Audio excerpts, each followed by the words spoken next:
right, let's double check that we're actually live by going to Twitch. But welcome to another session of the Devastations on a Wednesday because we couldn't all play on Thursday. So totally reasonable and fine. We kind of left off in a cliffhanger situation with one of our party members being turned into the undead. Dimitri, who is not with us as of yet, saw him burning in his vision, completely turned into some type of machination of undeadery. Isilme, your blade just burst with radiance, indicating that there was an undead presence. You can kind of tell that there's undead because, you know, he looks it. He looks like an animated corpse. Not one that's been dead for a very long time, but one that is clearly undead. His face is just melting. His body, the skin's entirely sloshing off, revealing sinewy flesh beneath. His eyes have that kind of deadness to them, like he's not really even focusing on anything around you. And you just kind of see that little bit of a slumped posture. He has his two scimitars, one in each hand, and he kind of just looks up at you. You're in a transition room, or you know, that section that we defined as the amygdala of the brain, where you feel kind of uneasy. The door's open. Looking through the door, you can see a very large, brightly lit room. There's a powerful blue glow coming from far in the room. And, you know, you can kind of see through a little bit, and you see that there are these four pillars towards the center that are just covered in books. But they look almost like they are, what are they called? They look like the books are actually almost growing out of it, kind of like barnacles on a ship hull. So the books themselves are like attached by all sorts of like viney lattices, and there's almost like a pulse of life in this room beyond just the life of those four pillars that are rising out of the floor and meeting the ceiling. There's this creature floating, and it's holding a single eye, and the eye blinks. And you can see like just blue energy at the edges, clearly remnants of whatever beam had hit into Solbaya and devastated his body. The creature itself is gray, and it has all of these folds, and it looks like a brain floating there with tendrils hanging off of it. At the farthest end of the room, where there's that blue glow coming from, you can see runes all over the floor, and there's almost this kind of portal shimmering there, and you can see a shape amongst the shimmering, and you recognize it as something you have seen before, something that you've seen all too often in the past several months. It's a beholder, and that beholder has just, its skin is constantly changing color, whereas the ones you'd seen before had some type of consistent color to them, be it green or blue. This one's almost like shifting rhythmically, pulsing, all of its eyes moving around, and they stop and examine you. And what else? There's a couple of Kenku, of course. Why aren't there a couple of Kenku? And the Kenku appear to be dragging what look like sacks of books. And more importantly than the sacks of books, they appear to also be dragging humans, creatures, humans. They're humans in this case. There's no elves or anything like that. Humans. Ellen, your heart skips a beat. You have complete and total recognition of two of the individuals. One is currently being dragged by a Kenku towards the portal, and it's Sithu. And she looks out of it, almost like she's been drugged. And then on the ground, sitting, kind of semi-conscious, is Gron. And you can see him kind of holding himself and moving back and forth, but not exactly there. There's a Kenku behind him holding his shirt. And they're dragging Sithu towards the portal. And we're in the amygdala room right now, technically, That's right? Yes. So any emotion I feel is going to be amplified. Yes. So Eladin immediately whips up a fireball at 4th level and throws it towards them, using his obvious spell shaping to avoid his two friends. On that note, roll for initiative. Are they the only humans, those two, or were there others as well? There are two others that he does not recognize. Not one on the initiative. natural 20. Are you gonna add it in yourself? Or would you like me to add I'll it? add in roll 20. Yeah, give me a second. I'll put it. No problem. That puts me at. All right, I'm gonna start saying, 13. fellas, this does not look good. And this fellow of ours that's been fooling around, sorry to say, but he's long gone.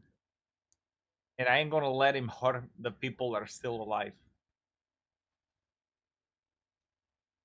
This is just to continue what we chatted about separately.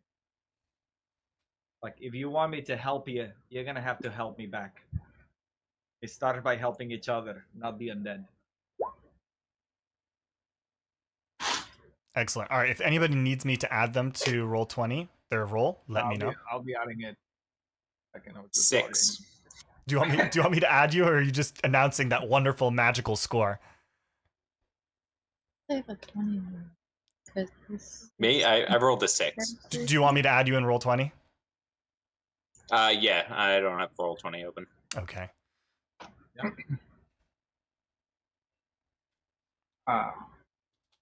Lucius with a 6. So, Elodin's eyes are shimmering blue, and it almost looks like there's literally lightning inside of him. He is enraged in the way that you've only ever thought a barbarian could be enraged. I love it. Anything else? While we wait for the turn order to materialize? Are we doing this? Like, do you need to share a different screen with us? I can share a separate screen. It will just show up as Dimitri. That's it, because he's not here right now. Give me a second. This will go away. Pull the screen over. No, it's not showing up as Dimitri. It's showing up in the middle. No, it'll show up.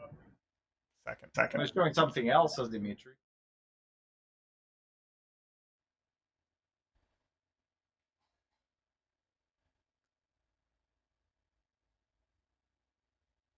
Yeah. No, what's interesting is that in roll 20, I don't see what you're broadcasting. Yeah, I forget how I did this last time without having it cause audio errors. Because it wouldn't let me mute the tab just now. I see this as an excellent editing point. I don't edit these things. This is all real life. I guess we could always watch it on the Twitch stream. Yeah, it'll be a little delayed. You could pull up Roll20, or if somebody wants to pull up Roll20 and share the screen so that I'm not capturing the audio from it. Okay. Yeah, but you should then show us the. I'll do that for you. Yeah, you got to show us where we are, because right now you. Oh, well, I just have to drag you over. Bam. Arrange yourselves, because I just put you all in some arbitrary starting order, so feel free to move yourselves around. Yeah, no, I think it's pretty accurate. The kid said he was running first. Mm-hmm. I went towards the front to get me shield.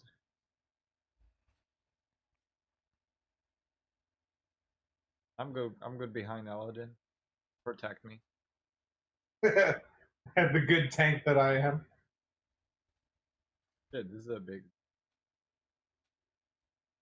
What's this purple thing? The purple thing all the way at the end? Which one? The one that looks like a brain, which is the brain creature I described? Yeah. Okay, that's the break. I rolled a 12, but the only way I could get roll 20 to put me on the list was I got you. I got you. Yeah, I did that. I just rolled an initiative and then. I don't see myself in the turn order now. Yeah, I do. Though. Okay, then that's fine. I think it's if they move you, if he moves you after you've done your roll, then the roll disappears on you. Gotcha. I see Eladin, Islame, Lucius, Ragus, and Fleos. We currently have 5 players, so that should be 5. Let me roll for my NPCs. that sounded epic, but it was no, there's nothing there. I was just rolling. All right, so I have 2 that matter. Let me check while you do that. I'm gonna check if I go crazy or not. What is it?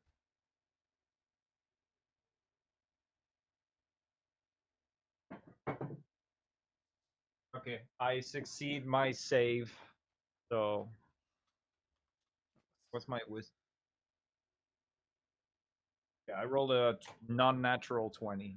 I needed more than a 13 plus, so I am not enraged.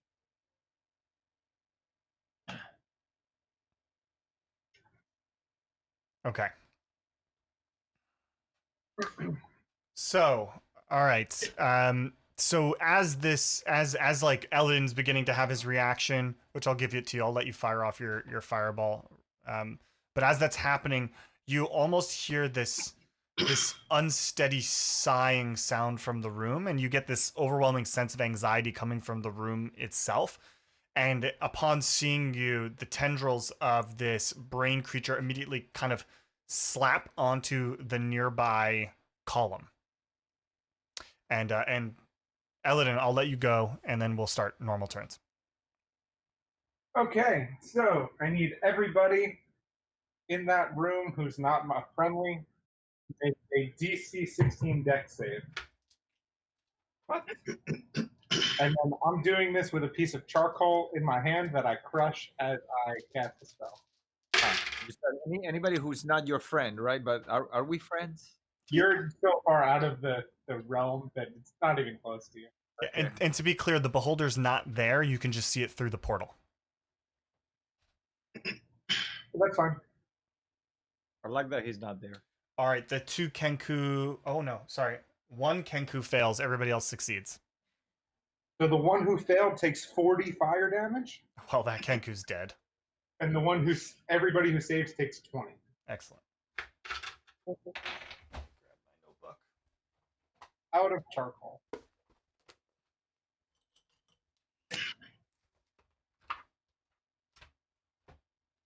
All right, let's keep track of this. 1 Kenku's dead due to Eladin. And you said 20 to the others? 20 for everybody else.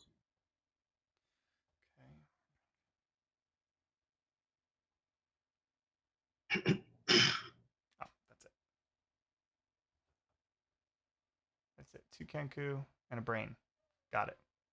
All right. So yes, Eladin reactively sends this fireball flying into the room, and it splashes everywhere, sending this roaring flame. And there's little like dragons moving through it, and all of these images of just enraged creatures, and it moves around not like any fire you've seen before. It doesn't just spread; it spreads in a targeted fashion, hitting into the brain fiend and the Kenku, killing one of them outright, burning as it falls over. Oh, there are 3 Kenku. That's why I said. Okay. Causing one to fall over, writhing, the smell of charred flesh and feathers filling the room and filling your olfactory. The brain shivers a little bit, and you see its tendrils really kind of hammer into the books around this column, and you hear this inhuman kind of like groan emanate from the entire room. I have to add the room to the turn order. I'll add it as the brain, because I think that's the easiest way to do this. Also worth noting that it ignites flammable objects in the area that aren't being worn or carried.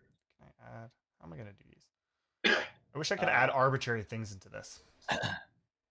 Fellas, I really need to know right now. What are we doing, Solbaya? Because I can't get to the brain fellow to attack it right away. So do I try to protect you, or do I just run past him? Just run past him, leave him, man. There we go. All right. All right, Ragus, it's your turn. Well, I mean, I just asked the one person voted. No one else has said anything. Actually, Okay. nobody. Since Dimitri is non-existent, the only other one that pays attention to Sindrel is going to speak up. There may perhaps will be some way whatever affliction has taken hold of the child, so long as he isn't a danger to us or himself, I don't see a particular reason to attack him. I would focus upon what has most likely caused the problem. Does Solbaya look aggressive towards us, or just kind of like the other undead we faced to get the stone that they like? Some just didn't care. They're just He looks like those warrior ones. It looks like almost something has happened. It's not so much that there's anger or anything of that nature that's causing your hair to stand on end. It's almost the haunted, empty look. And you can hear just this little bit of a guttural. And he's dragging the tips of his scimitars from his slumped shoulders, head down low, eyes barely visible, as he's just taking a kind of a limping step towards you. So I guess my big question is, if I walk past him, there's going to be an attack of opportunity, and he's going to attack me again. Maybe? Fuck it, guy. I don't like zombies. I'm gonna hit him. My guy would hit him. Excellent. So take one step further, and I'm sorry, but I won't try to kill him. I'm gonna see if I can at least knock him down, so he's not harmed to us. Yes. So there you go. Trying to make non-permanent damage. the Solbaya's kind of in shock right now. Yeah. All right. So that's a 26 to hit, That definitely hits. and 13 damage.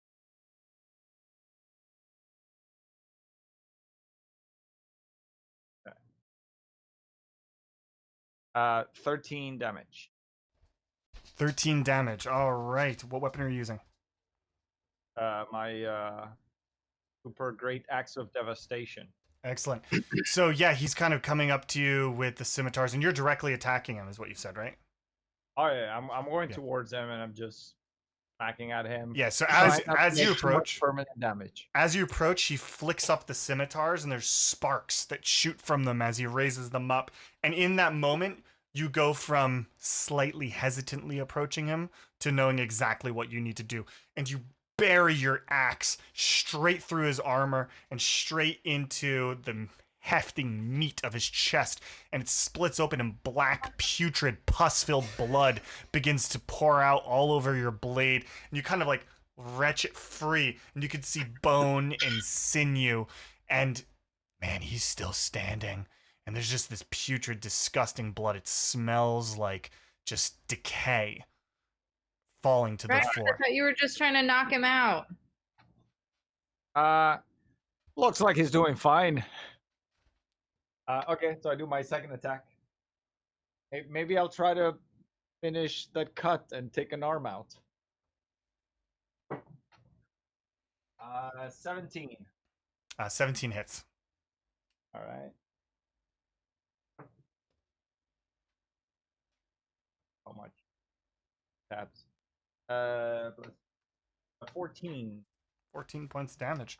Yeah, so after doing that and seeing that, maybe he's not human, you just take another swing at him, and you bury your axe, into his thigh, a good meaty hit. And there's a moment as he kind of stumbles, but is still standing, and you see broken bone, bits of bone just kind of protruding outwards, extending through the flesh, ripping it open. And again, there's this putrid black blood that begins to pour from his thigh from where you hit.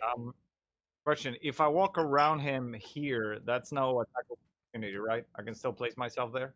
Like kind of like the idea is like I would walk, try to swipe him, and basically just stay near him. As long as you are within those 5 feet of him, you're not going to get an attack of. He's not going to have an attack of opportunity or reaction. But yeah, so I do that kind of like to make it look to the rest of the crew as in I'm just walking by. Do you want to move your character? Yeah, I did. Oh, you did. Excellent. Because then they can also get advantage because I'm behind them. You're welcome. All right, Islame. Kind of boxed in. I don't know if his bag is moved.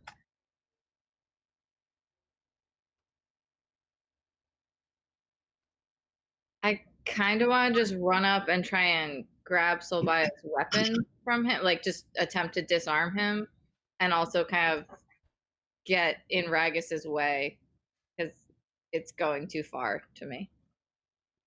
Okay.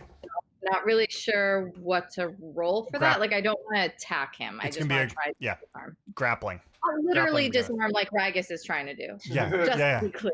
Different type of disarming. I got it. Yeah, roll a opposed grapple check. So it's for you. It's Strength?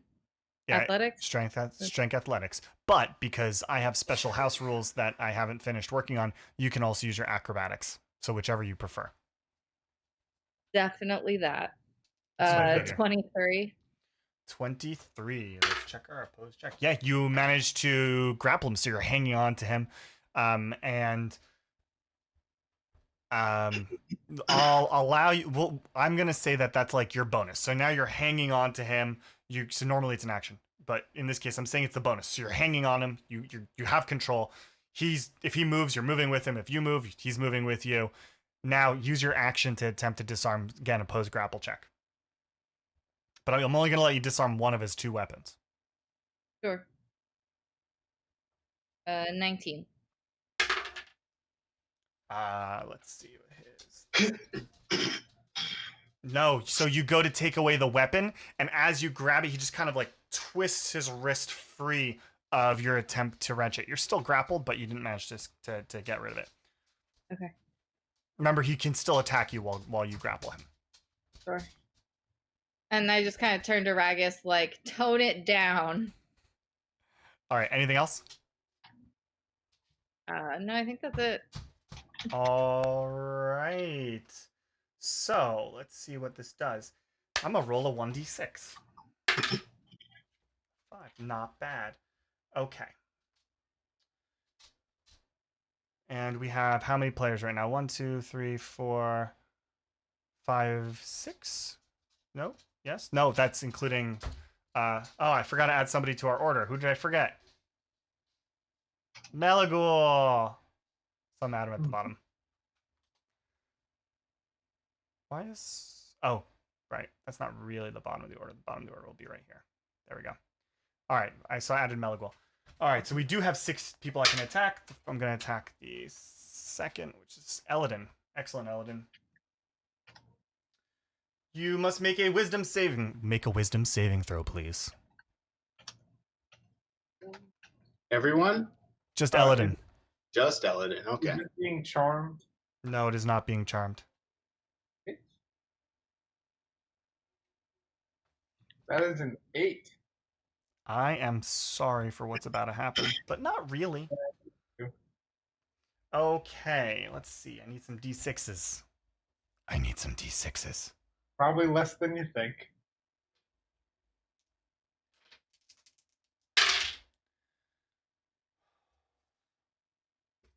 $17 points of psychic damage. So you're standing there and you're seeing this and you're feeling the rage and your hands are still smoldering. The air around them is shimmering. You know that shimmer that happens around heat? And at the same time, you almost begin to think about Sithu and get really depressed, and your head begins to really hurt and blood begins to pour from your nose, and you bite your lips and draw blood as well. And it's just like all the lights become overwhelming and there's this pain as if spikes are being driven into your skull. I don't like it. I actually think Eladin would like scream at this. Go ahead, scream. Ah! And you can't become invisible from the thing that is doing this to you, whatever it is. Good to know. All right, and that brings this to a 13. Cool. Let me just make sure there's not anything else that happens. Yes. Cool. All right. And Eladin, it's your turn. I'm gonna drop another fireball, seeing that there's still something alive over there. I'm assuming the Kenku are like dragging the bodies. Yeah, I didn't really add them into the turn order. I'll probably go on that 10 that has a brain on it. I'll probably make them move. Not necessary. I'll fix that problem for you right now. So all of them again, DC 16 Dexter, and I roll damage much better this time. Okay, I have a brain and 2 Kenku, I believe. Yeah. Assuming that fire doesn't go through that portal to the beholder, right? They all save. It does not go through.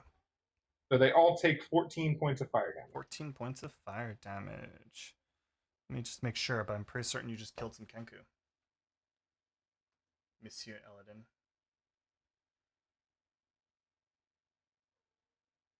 Yeah. Which in my mind means that my friends are safe temporarily. For the moment. No matter. They can fight back, right? All right, anything else, Eladin? Unconscious. No, that's it for me, man. Excellent. Phleoticus Rexicus Maximus Emilius.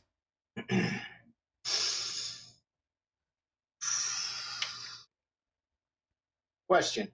Answer. Is the beholder still inside the portal? It is, yes. So it is not past the precipice of the portal. You can see it because the portal remains open. It's on the other side of the portal. That is correct. Yeah. The portal is far. We have a Hello, Dimitri. Yay. Dimitri, just quickly give me a mic check. Yeah, give me 1 second. Let me actually plug my headphones and all that fun shit in. Yep, that was good enough mic check. We're good. Okay, cool. Well All done. right. On Well, that he note, hasn't plugged in his headphones yet. it could go up from plugging in the headphones. All right.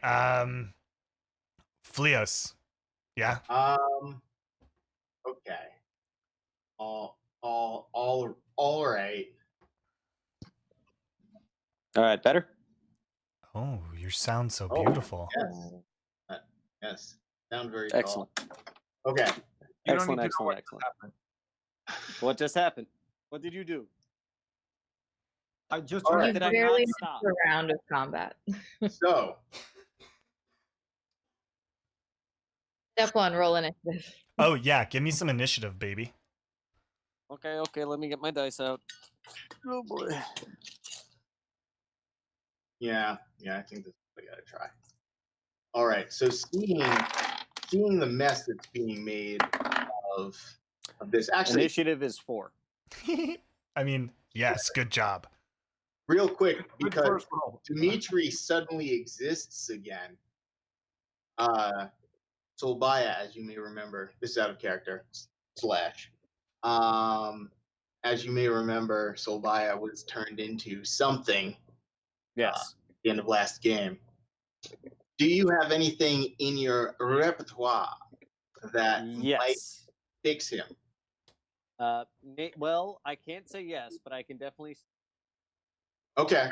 And on that note, like I said in the Facebook, I would try lesser restoration first. No, I'd try revivify first, then lesser restoration. I'm sorry, greater restoration, and then I got nothing. Right. Okay. Good. I was wondering if you had greater restoration. Really? Yeah, I have that through my necklace of prayer beads. All right. Well, Fantastic. in the meantime, I've been walking through him. He looked menacing, so I stabbed him twice with the axe. Of course you did. And then That as was one stab with an axe. He Axes are sliced. supposed to be slashing. Yeah. Slice. Yeah, I was trying to make it sound less menacing. Yeah. Didn't work. and then It sounded more violent to me. Something that you're not Asumi has supposed to do. grappled him. No, I was trying to Sure. disarm him, literally. Yeah, and then I Yes, said he was yes. going too far, so I tried to get him out of the way and literally like disarm him. Not literally. I guess Figuratively? disarm him, whereas Ragus was trying to literally disarm him. Disarm Yeah, his yeah, weapon, yeah. not him. Gotcha. Yes, disarm the weapon. It's a Gotcha, different gotcha, meaning gotcha. of arms, like weapons, and Yeah. arms is arms. Gotcha. Oh, and in the room, there's a big scary beholder, but not like literally in the room, like through a portal that we can see. Huh. Can he see us? We don't know yet. Probably. There's also a brain monster and some Kenku and Eladin's No, friends. there's no more Kenku. Okay, sorry. Eladin no, there are fireballed Kenku, all the I'm sorry. Kenku. No, there are no Okay, Kenku you left. remember. All the Kenku are dead. I just haven't removed them. I was gonna say I thought we killed all those last time. No, these Uh, there's there more. were- New one, and Oh, Eladin there were burned. new ones? Eladin burned them to death. Yeah, and they were dragging Books and his two friends towards the circle Gotcha. teleportation portal thing. Okay. Fun. Oh yeah, well, so Sithu, by the way, Sithu falls to her knees and kind of like her hands are against the, slap into the marble floor, and she's breathing heavy, but doesn't seem to be all there. Wait, we've actually found the curl? Yes, so catching up real quick, this room contains Sithu and Gron, as well as 2 other students. There may have been more, you don't know. Sithu was being led towards the portal. Gron is kind of semi-conscious, kind of just standing there, like really out of it. And Okay. there is a brain creature floating around with one eyeball, the eyeball that probably disintegrated part of Solbaya. And there are 4 columns covered in books that are pulsing with life.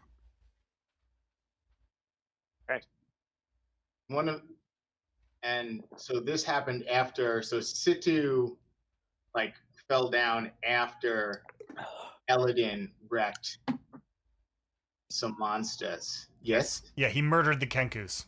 He McMurder faced them. Murdered Okay. the characters. Did you do any damage to the brain monster? I lit it on fire twice, Yeah. so I'm hoping so. Yeah. No, I'm just checking my recollection. Anyway, last question. What do either of Sithu or Grol? Gron. Do Sithu or Gron look like Solbaya? No, they do not look like Solbaya. Solbaya is a unique creature. Okay. I now have all the evidence that I desired. I am Informed decision. I am within 120 feet of this portal, so I'm going to clap my hands together, and then I'm going to expand them. Oh wait, did you walk by Solbaya? You walked by Solbaya though. Yeah, but Solbaya is grappled. Yeah, Oh. technically, wouldn't we be in the same space now? When you're grappled, you are not you're not restrained in 5e apparently. I thought you could attack, but only the person you're grappling. I could be wrong. It says it doesn't inhibit you from pretty much doing anything. No, that's fine, man. Either way, though, like, would I be on the same space as Solbaya technically? I don't think you No. actually occupy the same space. No. They changed that rule. We take up Look at the top of 10, the kid. 10 square feet. You or guys are whatever. You guys are middle school prom. Don't. Just imagine. Just Okay. imagine the start of a Greco-Roman match, and there you go. Yes. Second? Until you actually restrain. Even then, it doesn't use. Anyway. Yeah. So roll me in an AOO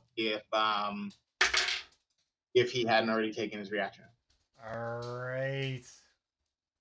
It's against AC 14. Yuppers. He's gonna hit. How much do you mean? Well, let's see. It's not gonna be much because I don't roll like he does. He takes a swing at you as you're going by and sinks one of his scimitars into you for 11 points of damage, kind of whipping it out. And you see his eyes are just gone at this point, and there's just that low rumble. Gotcha. So I'm going to, as I walk past, but I'm still focused on my goal, and so I'm going to again slap my hands together. I'm going to open them slowly and focus on the portal at the far side of the room, and I'm going to dispel magic. So Jeremy Crawford tells me that portals can be considered teleportation portals can be considered a 5th level spell, and thus I can roll against them. Ah. Interesting. Sorry, I'm just checking something real quick.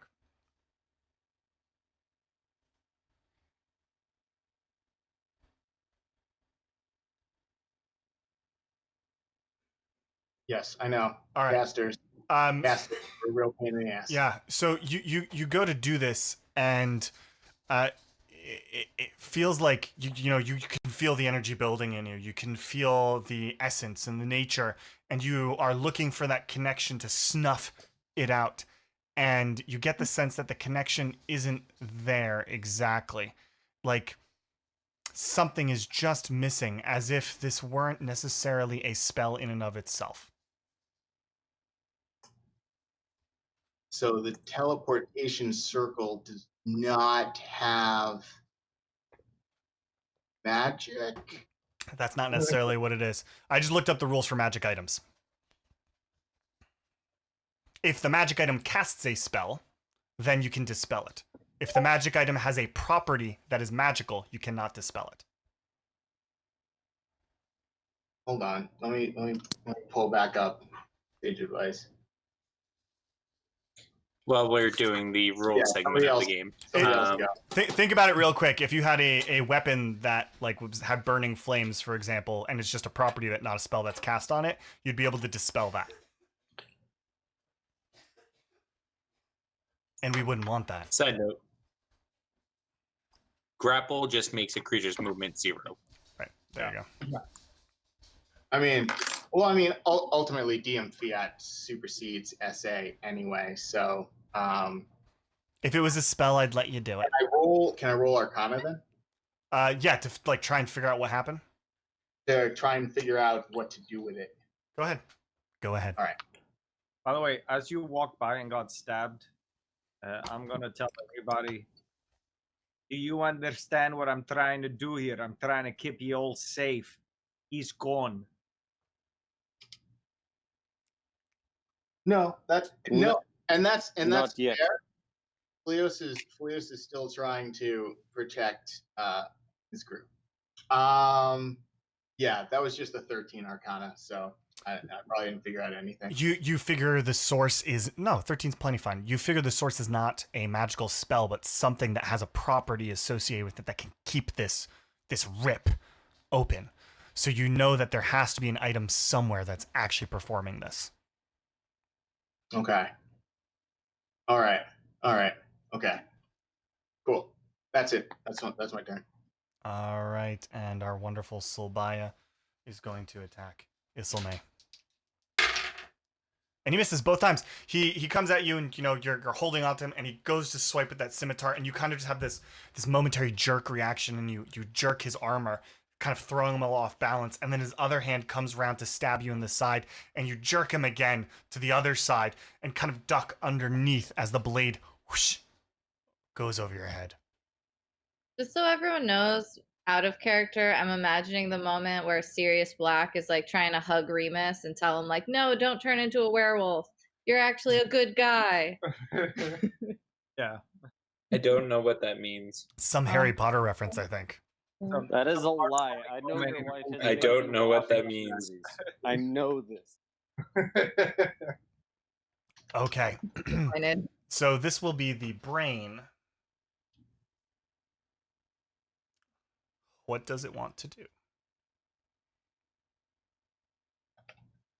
All right. So the brain moves out just a touch.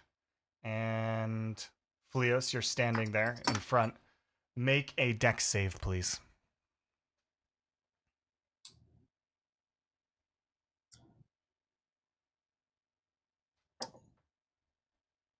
Nope. No good. No bueno? Hold on. It's a natural 5, and I'm not very good at dex, so yeah, 7. Okay.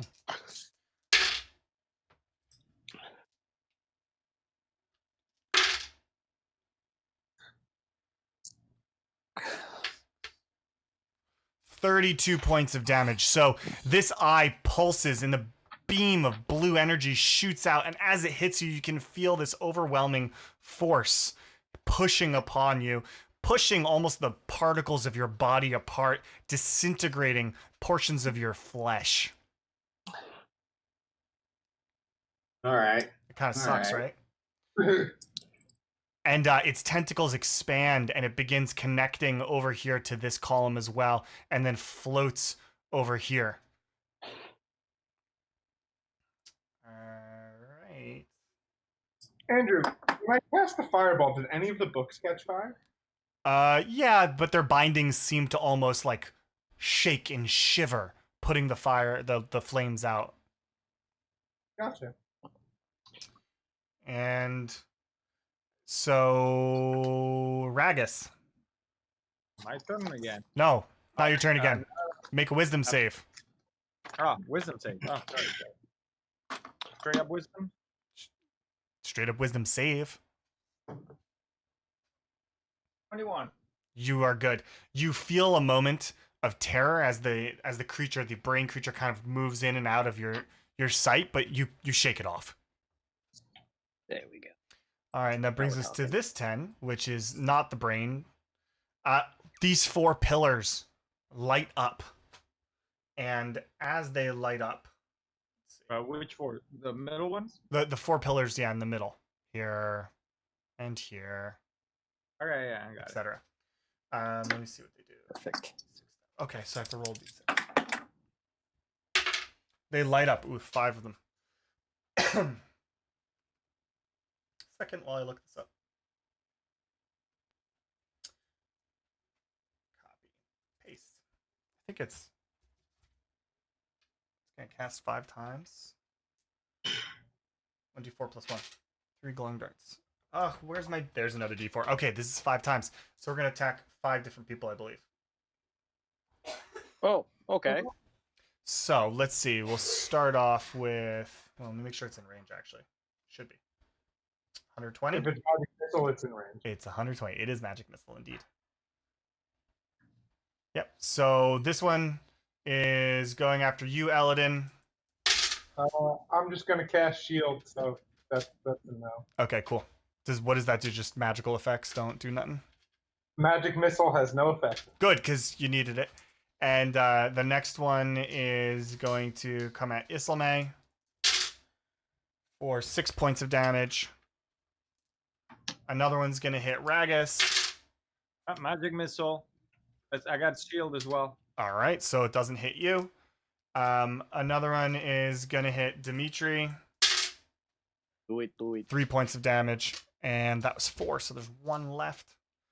It's Shield 4 points. going to go for Fleos. 8 points of damage. To be honest, I could have taken it. Now that I think of whatever. All right, and I'm going to... Yeah, you could. Well, you don't know. It's only 3d4, right? It's not. Why is this not responding? Oh, because I have to click this. 3d4 plus 3.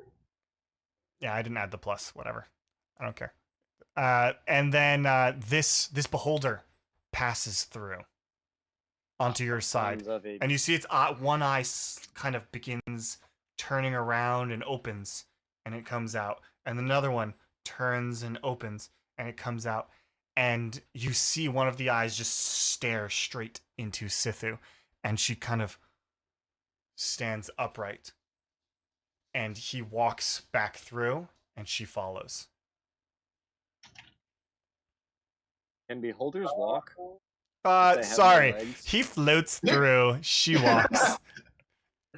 I have no legs, therefore I must float. Sure. All right. Sure. I have no legs, and I must Yes. flee. Yes. I appreciate all the allusions, the references. Lucius. Did I hear you correctly? You were saying your primal emotions in this room are heightened? In the amygdala room. So in this, where I'm currently at right now, am I in that spot? Yeah, you can feel it there. Oh God, I can see All where right. this is from. Then I'm dashing at the brain. Okay. Okay, I thought you were gonna do something much. Oh, right. I should sign into Roll20 and get that map up.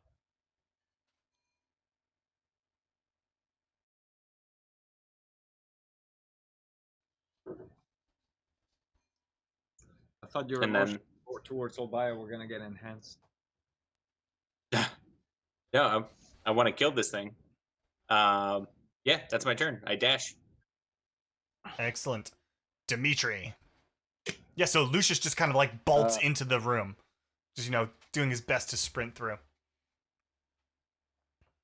Okay. I would get as close as possible to Solbaya Okay, I will and move you. cast Revivify upon his being. Excellent. Let me just see something real quick.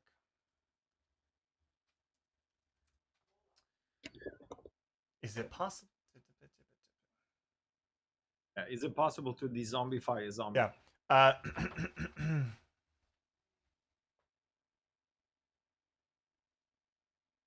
Well, here's the deal. Dimitri doesn't know that, so he's just trying every trick in the book Yeah. he's got right now. So you see these tendrils of light. You know, you're praying to Sindral, and you feel your connection to your Lord, and you begin praying as hard as you can, sweat moving down your brow, and everybody sees the wounds on Solbaya begin to almost knit a little bit, and then fester, and then the flesh around them turns even grayer, and his teeth kind of begin popping out and clattering to the ground, and one of his eyeballs rots in his eye and then begins kind of drooping out, and his nose just melts away. It's already been burned. It just sloshes off, revealing all sorts of cartilage and bone, and his jaw slightly unhinged. He looks up at you and he goes, I'm sorry. You made him worse. I can fix this. On my Seriously, next with Um, this look, I don't think even Lucius is gonna like him anymore. Dimitri, I'm pretty sure you have inspiration, but give yourself. But do you already have inspiration? I already have inspiration. You got to use that shit. I keep forgetting about I it. have one too. I keep forgetting about it. There's a really important reason you got inspiration. You know it. I don't think anybody else knows it, and it's okay. Sure. Anything else, Dimitri? No. Went to get up to Mac. Has anybody taken damage so far? Yeah, Fleos. And Okay, so then we will do. Oh wait, no, I can't because that's not a cantrip. Never mind. All Okay. right, Melagul's turn. Melagul, seeing all of this, kind of hits his staff into the ground, and you hear an echoing thud. Just a whoop as he hits the ground. And all of these flowers begin to bud across his staff. And he steps forward and hits it again with another thud. And the vines that are kind of wrapped around this gnarled staff begin expanding out and working across the walls, and they form a barrier here to here that kind of opens and closes for you, and is going to give you everybody behind the barrier is going to get +5 AC. It's like a selective permeable membrane, if you will, of vines. So if you go to pass through it, it'll spread for you. If you go to shoot through it, it'll spread for you. But the second you're no longer doing that, it snaps shut, and it kind of obscures you and also provides a little bit of cover, not just concealment. If we try to go past it, attack, and then return past it again, It'll allow you. Okay. It's not going to last very long, just as a heads up. You can already see the vines are kind of like they got there and are already beginning to just, like, they're going through a quick life cycle where buds are beginning to form, and you know those buds at some point are going to blossom and then die, and then it will die. So, very important question for me would be, I guess I'm on the other side of that thing. Does So am I. that separate me from Solbaya? If I attack him, that Solbaya gets a +5. Well, Yeah, it's Solbaya is included in your party for this. okay. And if he attacks me, that's well, I don't get any +5. I think Melagul will protect you from Solbaya. Okay. All right, so Melagul kind of takes a couple of steps back, and you see he's all worried and worked up. He's like, "This is not right. This is very not right. We shouldn't be here. These people shouldn't be here. How'd they get here?" Ragus. All right. So that's the thing. It's like if I attack him now, I get the shaft. Get +5. So I'm gonna get the hell out of there, hoping that the flowery thingy gonna protect me a little. I can move 25 feet. So I go 1, 2, 5. That works. And how far away I'm from this rainy? I'm 55 feet, which is perfect. Perfect. Then I can use a chromatic orb against it at level 2. No, level 1. Sorry, I ran out of level 2 slots. So level 1. So I'm gonna cast this, and what is it? Plus. Sure. All right. So 21 to hit. You hit, sir. I need 8. All right. Nice. Bear with me for. Rawr. That's a D8. Bear.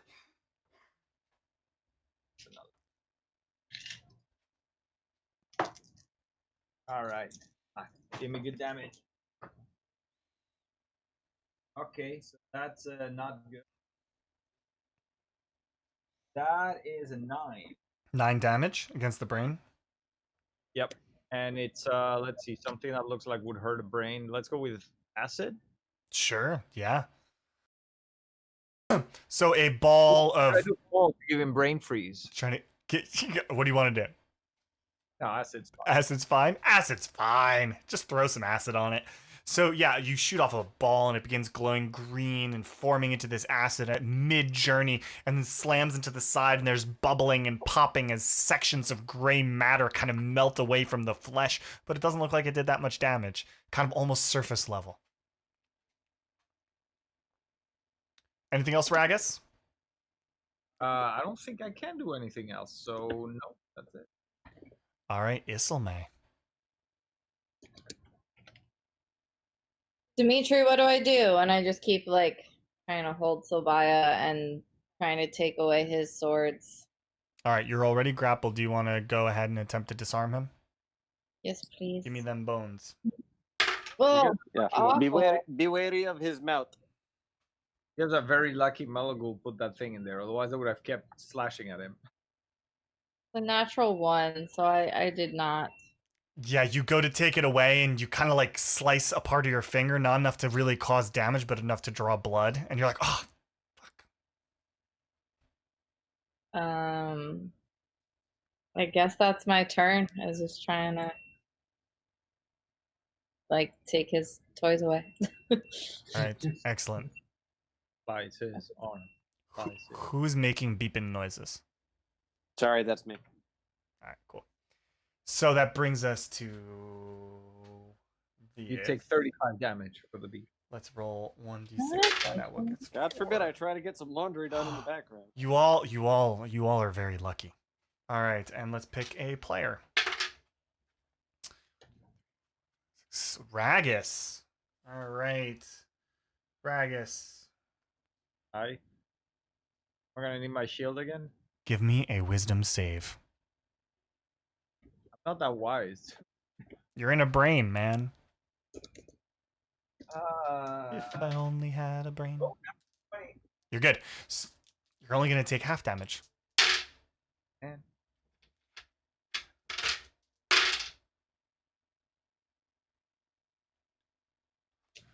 So you That take 20 doesn't make it like quarter damage. no. So you're entering this room. You just fired off your chromatic orb with acid. You're feeling pretty good about it, and then all of a sudden you feel this pain entering your head, and it's almost like your emotions have just gone a little haywire. You know, you feel intense rage, so much rage that it hurts, and you're kind of squinting against the light. It's like having just this clustered migraine, and you touch your forehead, and it's immensely painful, and then it kind of clears 12 points of psychic damage. You. That means that this is now. Wait, why would I feel that it's too much hatred and anger? And that's my That's- natural state.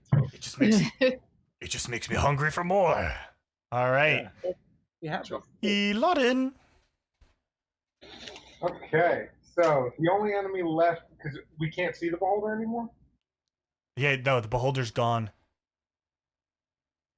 Okay, so it's just that, buddy. The portal is open. Yeah. Oh, I'm gonna be getting through there real soon, but I'm gonna take out this dude first. Need to figure out how far away he is. Okay, so check my spell slot. Not looking great. I'm gonna cast Scorpion Ray. Excellent. All right, that's a 15 to hit. A 15 does not hit. Okay, let's try it again. That's a 13 to hit. Also does not hit. The last one is an 11. You hold out your hand, the veil of vines parts before you, but you're just not used to shooting in this kind of impromptu situation, and it just takes you off a beat. And you fire off your first ray, and it goes wide. The second one goes even further wide, and the third one is just nowhere close. And it's just, you're a little enraged about it, but there's nothing you can do. That's that. All right, done? Done, I guess. Fleos. Okie dokie.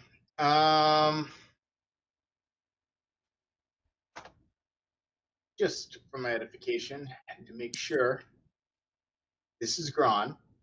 Yeah. This is Gron.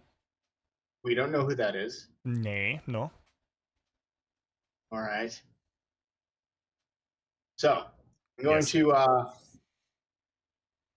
I'm going to look up from looking at my hands, and I'm going to look behind me, Eladin, and I'm going to say, Eladin, that's not a normal portal. Something in here is keeping it open. We're going to have to find out.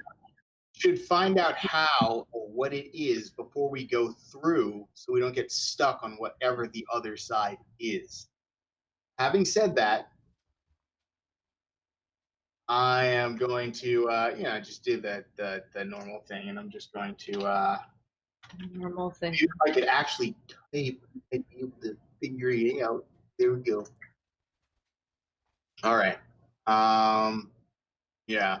So I'm going to, just sort of interweave my hands, and I'm going to, and Fey spirits spring into existence.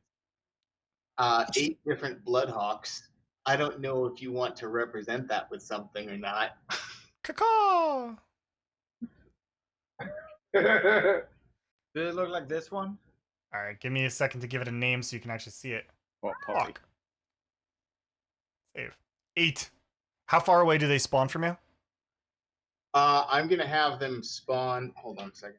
I can have them spawn 60 feet away from me, so I can have them spawn.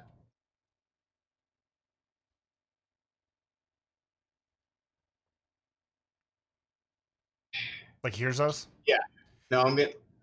They'd spawn. Can- I'm actually gonna move forward a little bit, and Yeah. then I'll just put them as you Hey, generate. Them Can you where test go. just test move it to make sure that the feature's working? Excellent. All right, Yep. let me give you 6 of them. 1, 2, 8. 3. 8 of them. 8 of them. Did I just put one on top of the other one? Yeah, I did. How many do I have? 1, 2, 3. Is that 7? 6. Bam. 8 hawks. 8 hawks, just like that. All right. Let me fill in some. Let me fill in some stat here for them. These are mean-looking hawks that just suddenly kind of tumble into existence, feathers kind of shooting out from where they emerge, and they immediately begin flying intensely. Intensely and in coordination. It's called All right. flocking behavior. Right, but normally hawks don't express flocking behavior. They're too smart to do it, as it turns out. I'll fill in the rest of their stats in just a second, but suffice it to say that they are going to attack the brain, and they are going to make their attacks with opportunity. because of the fact that there's 8 of them. Would you like me to place them surrounding the brain? I'll do it right now. I'm just trying to remember what their to hit is. There you go. Put 4 on their beat. All right. Do you So have names for all 8 of them? I've been waiting for do. that. I'll get to it later. Oh, okay. This is important, Fleos. There might not be a later. All right. 23. That hits. 22. Hits. 21. Hits. 21. Hits. Or Bloodhawk. Cocked. 16. Does not hit. All right. 20. Hits. Cocked. All right, that's another miss. Where's that? That's 7. And a 19. Hits. All right. 6 hits. That's pretty good. 6. And then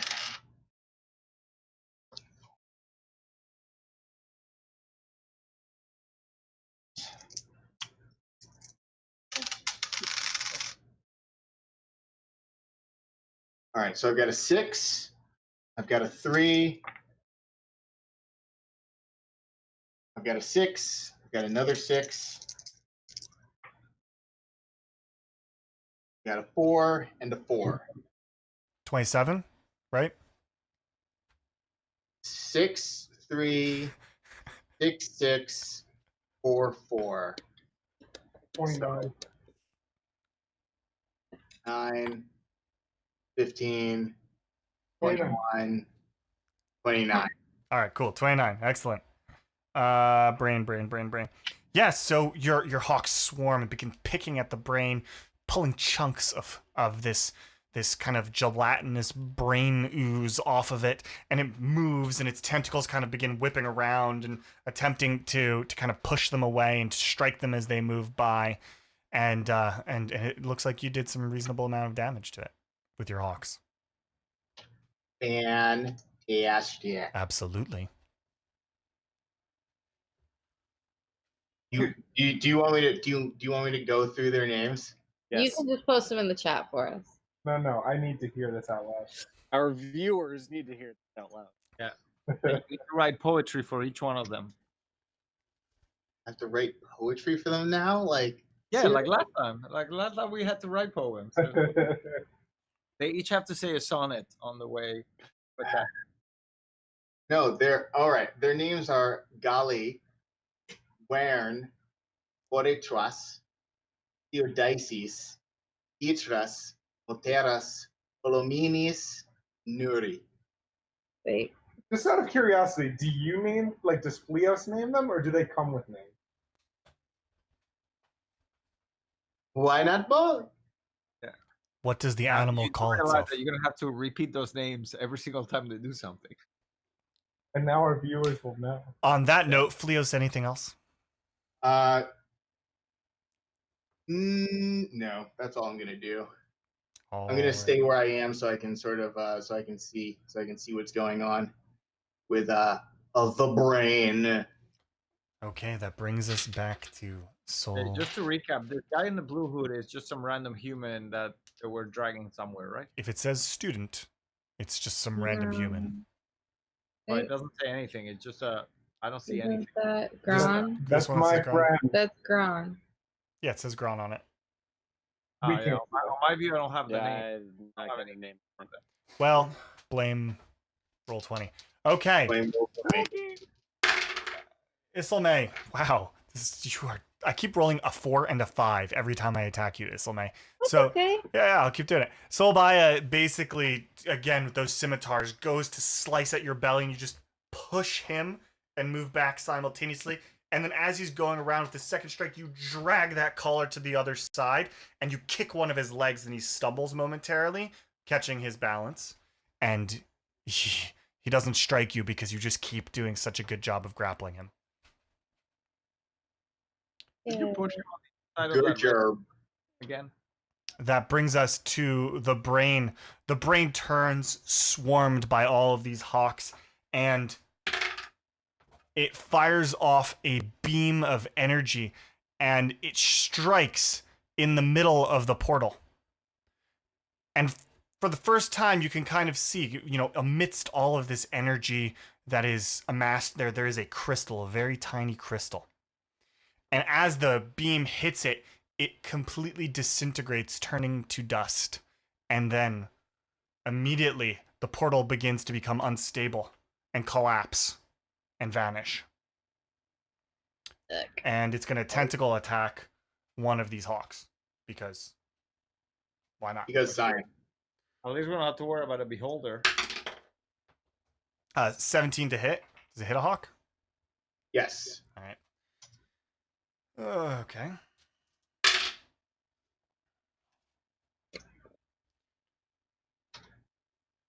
"13 points of bludgeoning damage." That kills one of the hawks. All right, I will remove a hawk. Okay. Yeah, and the brain's just kind of, writhing around all of them. And then we get to some magic missiles. Oh, 1, so that's not bad. All right, so that'll be... let's see. Odds or evens, Lucius? Prime numbers. I guess evens. All right, won. you won. So you take 10 points of damage as 3 magic missiles fire off and smash into you. And that's turn. Lucius, it's your turn. Am I still hyped up from being in that room? No, it's beginning to diminish. All right, floating on the. Gonna go 5. Oh, excuse me. 5, 10, 15, 20, 25, 30.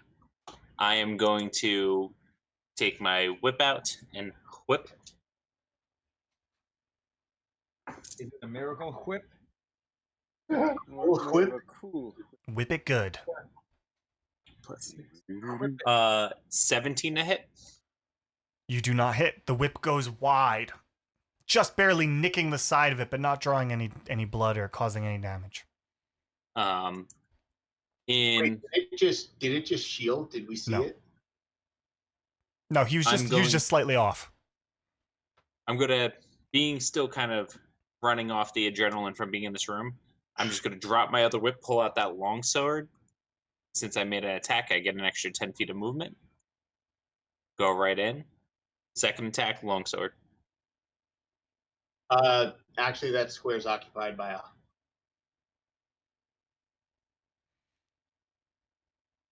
Does the hawk take up the whole square?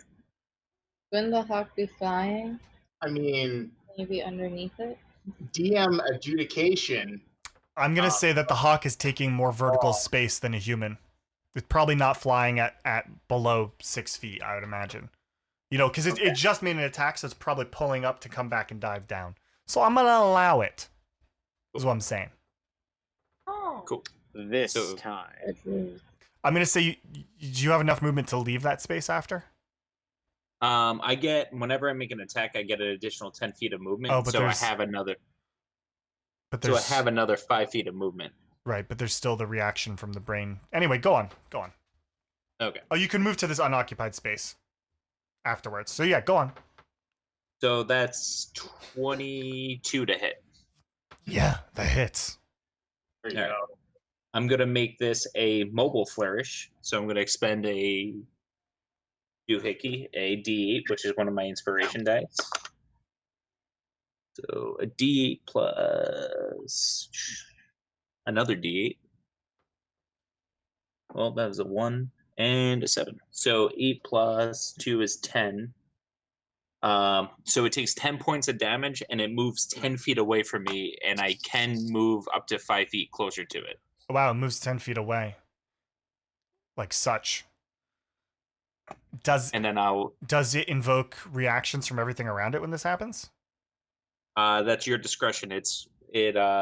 So I add the die to my damage, and it moves the target 5 feet plus the dice. So it moves it 15 feet. 15 feet. Rules is written. You only provoke AOO if you move willingly. Okay, thank you. So then, yeah, doesn't it? There's no reaction then. Okay. And then that's my turn, and I'll use my last 5 feet of movement just to step. Excellent. Okay, yeah. So you walk up with that long sword and just sink it nicely in, carving off a chunk of brain for later, and you know it moves backwards, and the swarm is going everywhere, and its tentacles are flying, trying to keep up with us, and it ends up kind of, you know, hovering in the air and moving backwards slowly, or quickly in this case. All right, Dimitri. Okay, my attention is still completely on Solbaya. I will be casting the Greater Restoration on it, grabbing the necklace of prayer beads, and just another thing. Cinderella, please, you've been there for me before.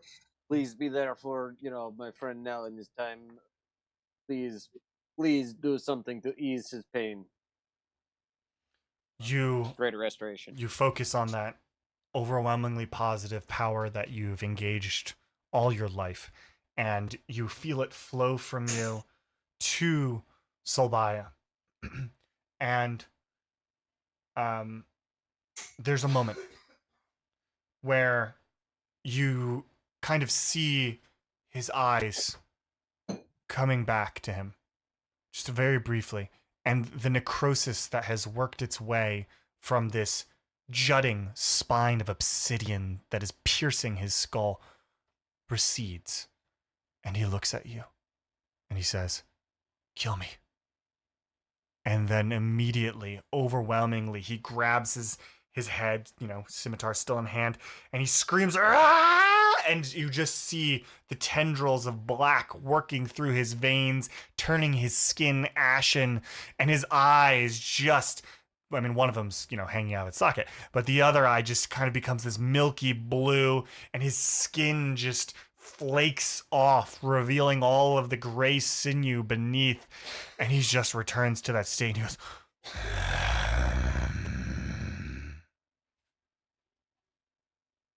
I've been saying.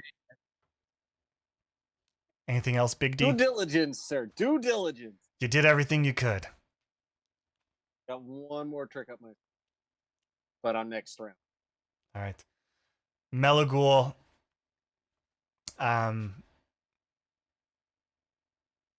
steps up and looks at the rest of you, and he says, "I don't know what else we can do. This is," and he just kind of is looking at the horrible undead creature, and you can see he's never been in battle. He's not a wizard who was trained for battle. He's just really good at his magic and really likes his books and really loves nature, and this is not exactly his element.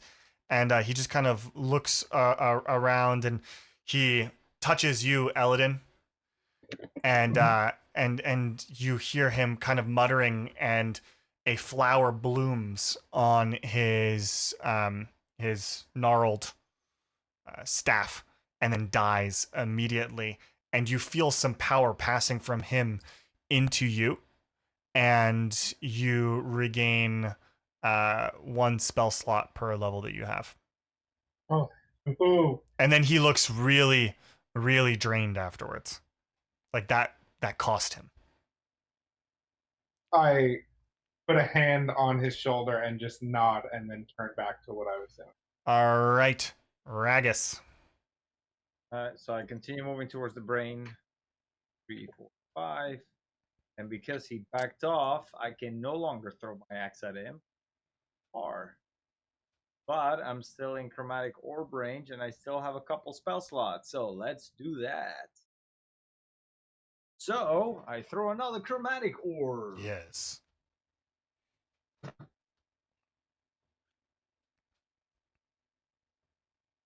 That hits. Right? I mean, 8. Hopefully I don't roll as terribly as before. Oh, much better. 16 points of. Let's continue with acid. Excellent. Yeah, so you fire off this orb of light with shifting colors, and then it solidifies into a massive green putrid acid that lands on the brain, sending chunks of the brain matter flying, sizzling some sections of it. Question. Can I turn it into LSD to affect the brain more? I'm gonna go Acid. with. I go- see what you did there. I'm going with no, but that was very creative, and I commend you. All right. Inspiration for it. And nope, and like some sections of it slosh off, and it kind of drips brain matter on the ground. Anything else? Yeah, it's a good look for it. I can't do anything else. Okie dokie. Isilimi. I hate this. I'm going to kind of look Solby in the eye because I know I just heard all this crap. Move over a space and kind of turn him. I'm still grappling him, I assume. Dimitri, what do you got? One last thing. Not my turn. I can't really say much more than that. Can I hold? Can I hold my action then? You can set up a reaction. Yeah. So as soon as Dimitri tries his one last thing, if I don't think it's working, I'm going to just attempt to end it. Fair. Slit Solby's throat. Excellent. I think that's what's going to end up happening. So that is That's my Spoilers. plan. No doy. All right. You are readying an action. That brings us to this sucker. Okay, let's roll and see what happens.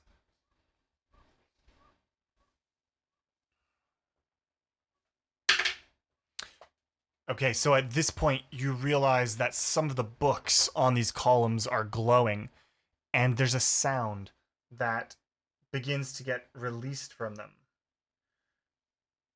Let's see who's gonna get attacked. Eladin! Yeah. Oh, you know what? I don't think you're actually visible to it, really. So, no, never mind. It has to be between Islame, Flios, Ragus, and Lucius. I was making the sound effects for the books. So Ragus, sorry Ragus, such is life. You begin to hear these books. You literally hear them. They flap to begin with, and then you hear, "Your mother never wanted you. Your father hated you. No one ever wanted you. You're miserable. You should just end your life. There's no reason to live anymore, Ragus. Ragus. Your entire clan is gone." Have any friends? Nobody likes you. Give me a wisdom saving throw. 13. All right, you fail. So you're gonna take, it's not very bad. You take 4 psychic damage. And you have disadvantage on the next attack roll you make. Okay. Oh, and that brings us to this. Eladin. Eladin is some weird mix of enraged and very sad, and is going to throw it with this like crackling energy he got from Melagul. He's going to lift his hands, and knowing that fire didn't kill it, he's going to start rolling his hands back and forth until he conjures some lightning, and then throw it out straight at this thing. So I need it to make a dexterity saving throw. Excellent.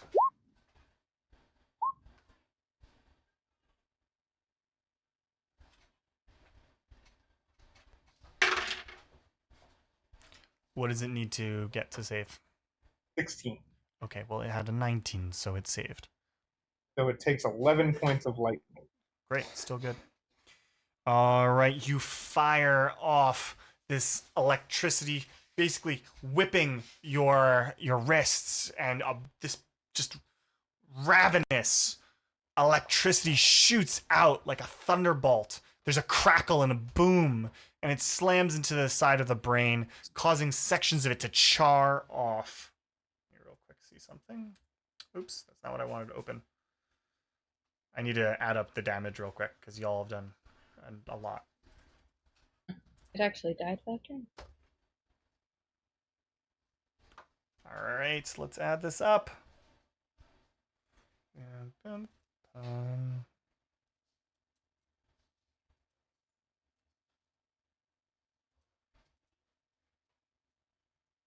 Whew.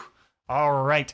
It looks like it's taken a lot of damage. Sections of it are kind of hanging off. One of its tentacles is just missing. It's been charred to the stub. There's this nub of tentacle hanging off of it, and it's still holding that one eye, rolling it around, but it's there. It's still alive. It's still fighting. It doesn't look like it doesn't look like it's near death or anything like that, but you all have done a good amount of damage to it. Anything else, Eladin? That's it. All right. Leos.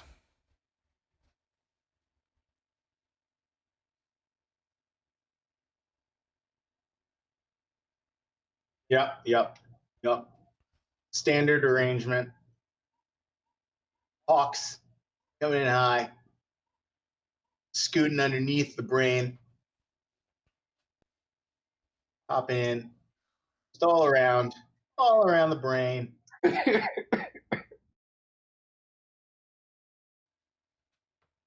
Giving a little spot for our friendly friend now. All right, let's roll slightly less pairs of D20.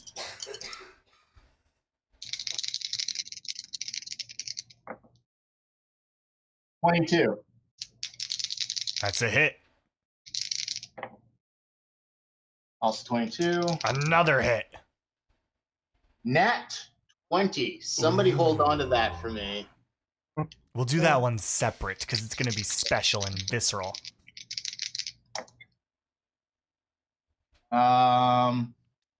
You said a 17 doesn't hit. 17 does not. Also a miss.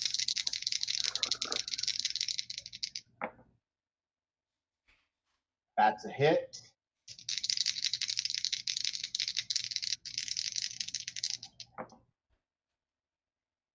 And unfortunately, a miss on the last one there. Okay.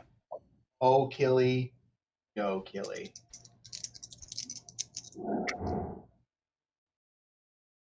So 5, and this time I'm just adding it up. 15.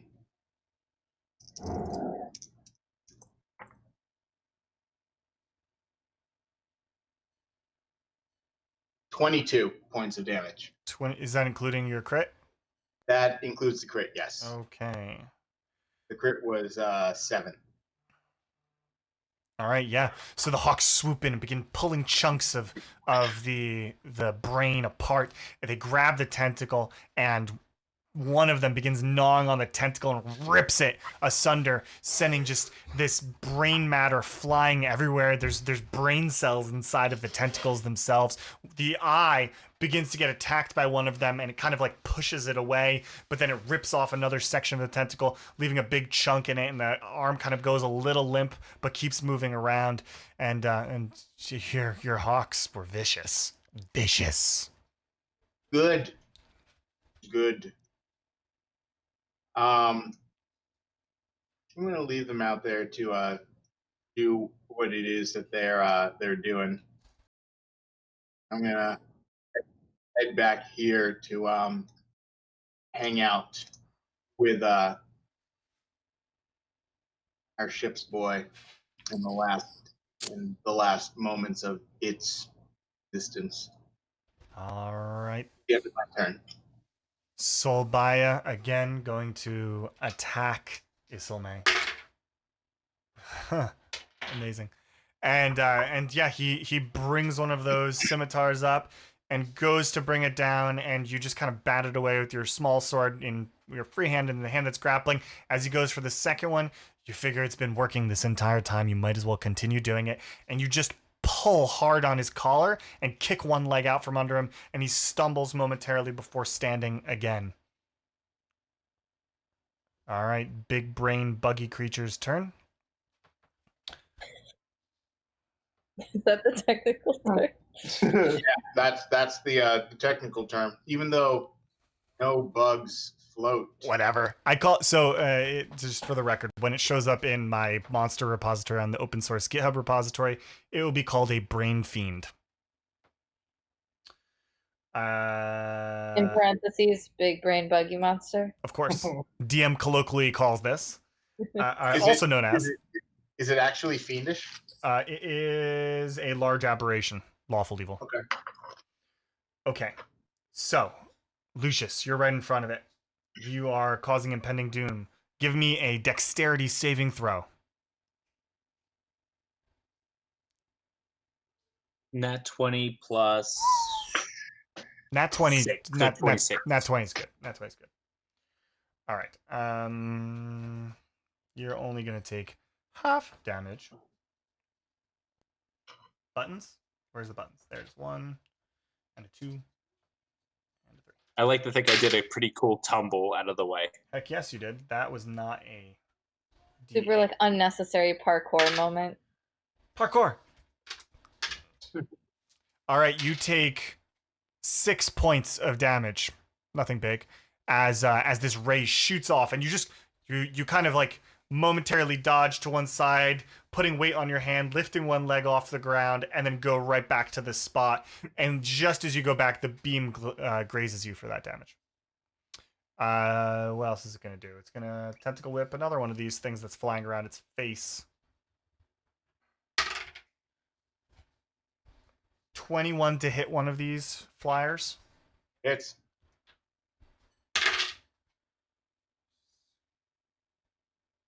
11 points of damage. Yep. That is full of men is down. All right, so I'll murder this thing. I mean, technically, it's just going back to the Feywild. But Yeah. Murder McMurderface. A tentacle whips out, grabs it, and breaks its neck. So it fades away into sparkles and love. it's going to a better place, I like to think. All right. Literally, it's going to a better place. Yeah. And that brings us to the room. For the victory. Categorically 3. better place. All right. Lucius, you take 8 points of damage. Ragus, you take 11 points of damage. What else can I say? And Isilme, you take 10 points of damage. Was that a magic missile? It was a magic missile. Do you want to use your thing? Still. Use your thing. There you go. All right, Lucius. Means I'm out of spells. Cantrip. I move up right next to it. Excuse me. Look at that one eye still looking at me. Take that long sword, sight it up, and just begin to jam it into its eye. Okay. So I rolled a 2, but I'm going to burn the 1 inspiration you gave me a while ago. That's much better. With the longsword, that's going to be an 18 to hit. You hit. All right, let me Wait. take off these. Are you rolling with advantage? No, I'm not rolling with advantage. It's literally surrounded by allies. It's a fair point. Well, then, yeah, whatever. Whatever. Don't use your Yeah. inspiration. You got advantage. It Yeah. works out anyway. All right, okay. Let me put that back. All right. I'm going to make this a slashing flourish. Burning my last inspiration, so that's 2d8. Where are you, d8? 8 and 2. So 10 plus 2. So 12 points of slashing damage.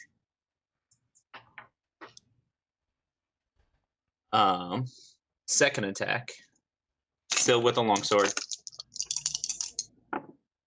Still going for the eye. That's going to be a 23 to hit. Yeah, you hit. All right. That's going to be 7 additional points of damage. Nice. And then for my bonus action, I'm going to offhand attack with the whip. Just jam the sword, and I'm actually going to leave the sword in its eye and just pull the whip off my back and crack it down onto it. About 15. 21 to hit. All right, you hit. 6 points of slashing damage. Okay. So it doesn't go exactly the way you said, for reasons. But Okay. basically, you walk up and you just unleash your whip, slashing at sides of him. If you've ever seen a whip hit a piece of meat where it just kind of slices through and leaves a chunk hanging, that's essentially what happens. There's a section of brain hanging, and as it's hanging, you bring your sword around and you slice the tentacle that was holding the eye, really close to the eye. You were aiming for the eye, but you just slice the stalk that was holding it up, and it falls and bounces on the ground and kind of rolls away, eye still looking around. And, you know, the eye wasn't actually attached to the tentacle. The tentacle had a tiny little hand that was holding the eye. So the hand is on the ground, kind of just 3 fingers, opening and closing, looking and searching for the eye, kind of wriggling around almost like a snake. You stomp on it with your boot, sending gray blood splattering across the floor. And as you do that, you take that longsword, right? Yeah. Take your longsword and you just shove it through the brain, the blade coming out the other side, and then rip downwards, severing the head in 2. Just falls to the ground, smashing, sending gray matter everywhere. You just find bits of brain matter all over you. You're drenched by this brain fluid as it kind of falls to the ground. All of the hawks are drenched in just fluid. It's like there's spinal fluid that was moving through its body, and it's just all over you, and you have chunks of it hanging off your face and on your arm, and your hands are covered. And you notice that there was a very thin tendril that was attached to the columns, and as the brain creature dies, the tendril withers and falls, and all of these books that had been flapping stop, and they close, and the room grows silent. Solbaya still. Solbaya is hostile? still hostile. Anything else, Lucius? I'm just gonna use. I move 10 feet. I'm gonna use all the remaining movement I have to go to Sabio. Okay.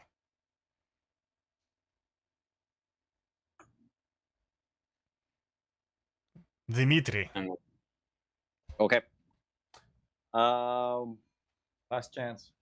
So I've got one last thing to do. There might be some flavor thrown in here, DM discretion. I'm just going to describe what I want to do. I'm going to cast Remove Curse, and I want to use the tip of Azurmonda's spear to sort of gouge out the crystal embedded in Solbaya's forehead in conjunction with the remove. But like, if that's too much, then I'll just reach in with my hand and try at It's cool, dude. for the thing removed. It's cool. I got you. All Cool. right.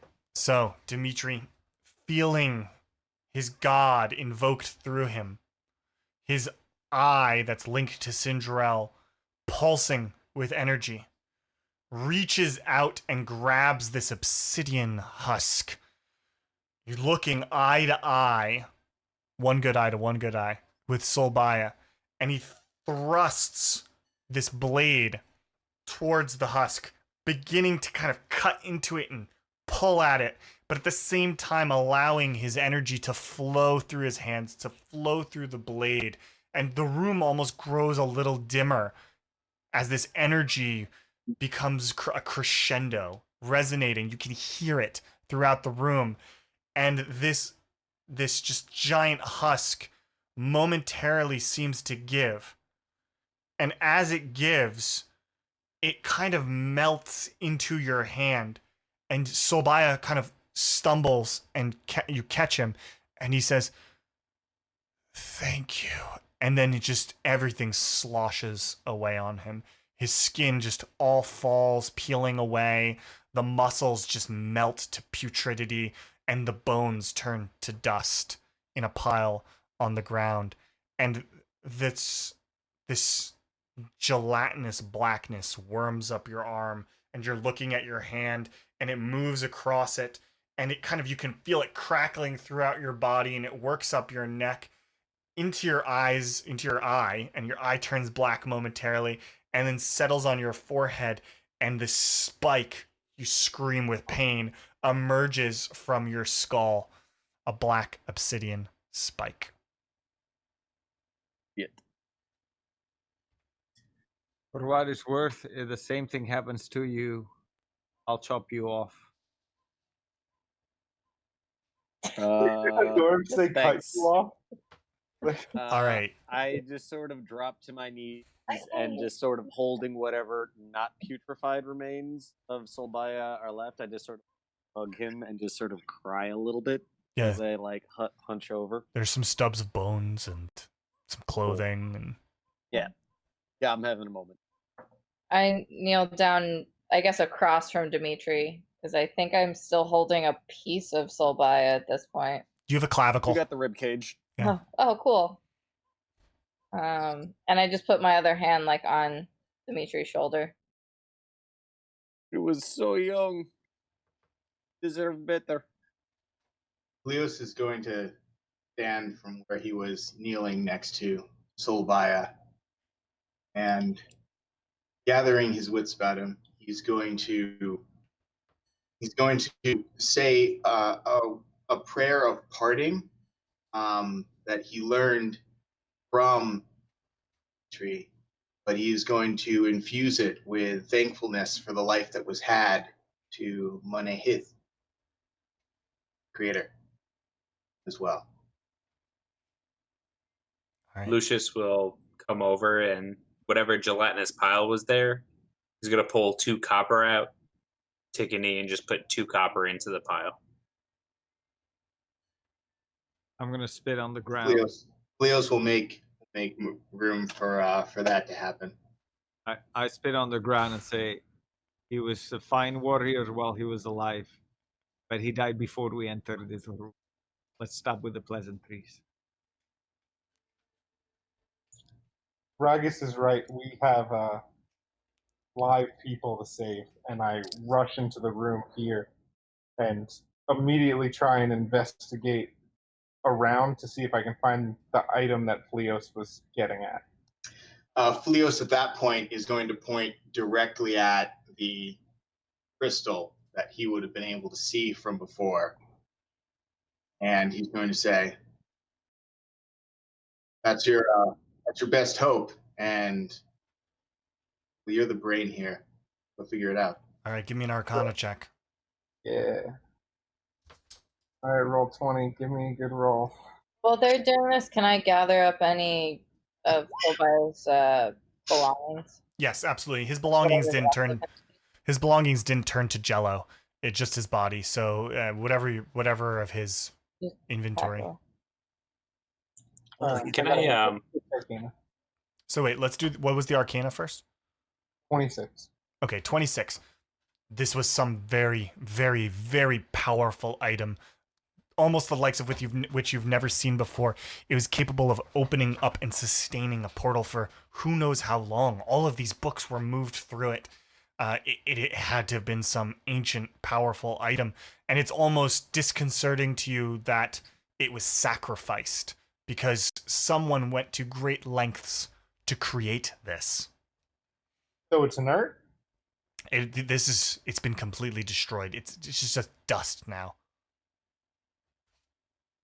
I try and cast mending on it. I know in the back of my mind it's not going to help, but like I'm now over at the spot where the teleportation circle was, and like holding whatever fragments are left and trying to cast mending over and over. You kind of pick the ash in your hand, and you're just focusing all of your energy on it, and it kind of solidifies into like runny glass, and then dribbles through your fingers back to the earth and becomes powder again.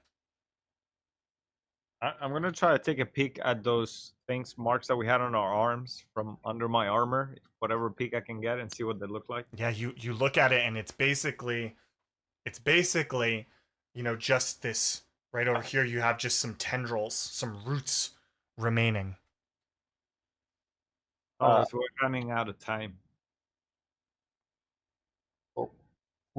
We're not done yet. And I run up to Gron and I try and like shake him back to reality. Yeah, so you kind of shake him, and there's a moment you can see clarity enter his eyes, and he looks at you. And he says, "Where the fuck have you been?" And he kind of like grabs you by the collar and pulls himself up on you. He's like, "Where the fuck have you been, Eladin?" Your mama. I came as soon as I could, man. Where'd they go? How do I get to Sithy? And he looks over and he's like, "She's gone.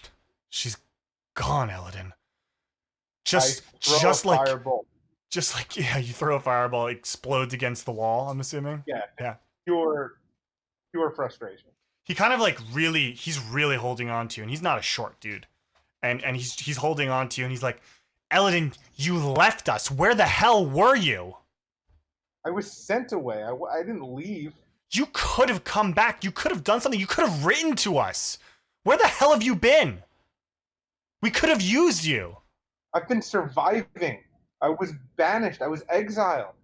I thought that if I came back, you would all be punished for me coming back. He kind of pushes you away, and he's like, "They have Sithu. They have her. I can't believe this has happened." And you can see there's a part of him that's trying to reconcile with what's just transpired. Eladin, we thought you were dead, man. We thought you were dead. I'm not, but largely because of the people standing around me. That's when he realizes there's all these others. And he grabs you again. Eladin, do you remember the ritual of Zalzander? Zalzander the Mad Mage? Tell me you remember it. And give me a real quick Arcana. just a real quick. Just a real quick one. No, that's a 10. It rolled from an 18 and then slowly rolled onto a 2, so that's a 10. You kind of vaguely remember that you used to do this thing at night where you'd like read some tomes you weren't necessarily allowed to read, but at the same time there were ones that people were like, "This isn't real magic. It doesn't work," because nobody could make it work. And there was one or two spells by some mad mages. You don't remember which one's which, because there's plenty of mad mages, of course. And he looks at you, and he's looking with these desperate, feverish eyes. He's like, Zalzander the Mad Mage. Eladin, tell me you remember. Give me one more roll. We'll say it was advantage, so give me another roll.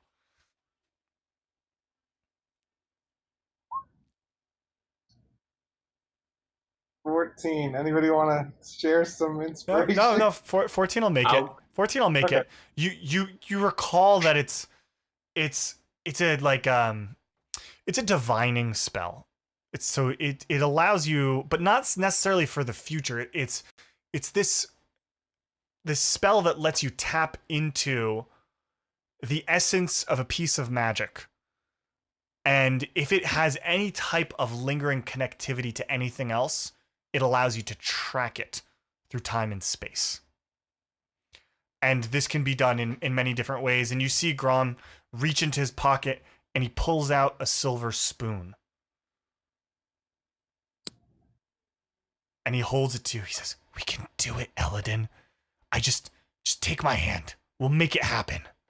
I don't even let him finish the sentence, and I have his hand in mine. All right. So you see the two. You. All right. Wait, before this goes any further. What's up with lounging Lassie over here? I don't have Roll20 open. Oh, you mean they're just students. They're beginning to wake up. They're looking around. They're like, where are we? Are we in the dorms?